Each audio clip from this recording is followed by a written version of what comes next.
গণভোটে হ্যাঁ ভোটের পক্ষে প্রচারকে কেন্দ্র করে সরকার ও নির্বাচন কমিশনের অবস্থান এখন মুখোমুখি। সরকার যখন সর্বশক্তি নিয়ে প্রচার মাঠে সক্রিয়, তখন নির্বাচন কমিশন স্পষ্ট করে জানিয়েছে প্রজাতন্ত্রের কর্মী নিয়োজিত কোনো কর্মকর্তা কর্মচারী গণভোটে হ্যাঁ বা না এর পক্ষে প্রচার চালাতে পারবেন না। এ ধরনের প্রচার গণভোট অধ্যাদেশ 2025 এবং গণপ্রতিনিধিত্ব আদেশ 1972 অনুযায়ী দণ্ডনীয় অপরাধ হবে।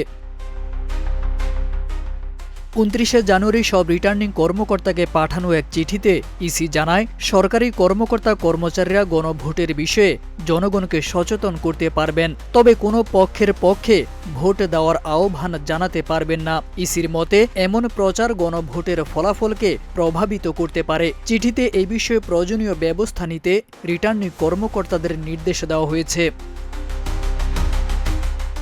ইসির এই নির্দেশনায় সরকারের উচ্চ মহলে অসন্তোষে দেখা দিয়েছে বলে গণমাধ্যমের বরাতে সংশ্লিষ্ট সূত্রে জানা যায়। ভোটের মাত্র 12 দিন আগে এমন সিদ্ধান্ত বাস্তবায়ন কতটা সম্ভব তা নিয়েও প্রশ্ন উঠেছে। ইতিমধ্যে বিভিন্ন সরকারি দপ্তর ও প্রতিষ্ঠানে হ্যাঁ ভোটের পক্ষে ব্যানার, বিলবোর্ড ও পোস্টার টাঙানো হয়েছে এবং অনেক কর্মকর্তা মাঠ পর্যায়ে প্রচারে যুক্ত হয়েছেন।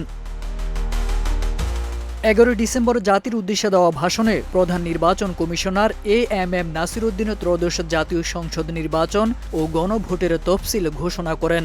এরপর থেকে সরকারের পক্ষ থেকে হ্যাঁ ভোটের পক্ষে প্রচার শুরু হয়। এমনকি প্রধান উপদেষ্টা ডক্টর মোহাম্মদ ইউনূসও জাতির উদ্দেশ্যে ভাষণে হ্যাঁ ভোটে চেয়েছেন। এছাড়া গণভোটের প্রচারে সরকার 140 কোটি টাকা বরাদ্দ দিয়েছে। এদিকে ইসির নির্দেশনার পর সরকার ও কমিশনের মধ্যে আলোচনা হতে পারে বলে জানিয়েছেন প্রধান উপদেষ্টার বিশেষ সহকারী অধ্যাপক আলী রিয়াজ। প্রয়োজনে আইন সংশোধনের বিষয়টিও সরকারের বিবেচনায় রয়েছে বলে জানা গেছে। তারেক আজিজ খান, প্রজন্ম 24।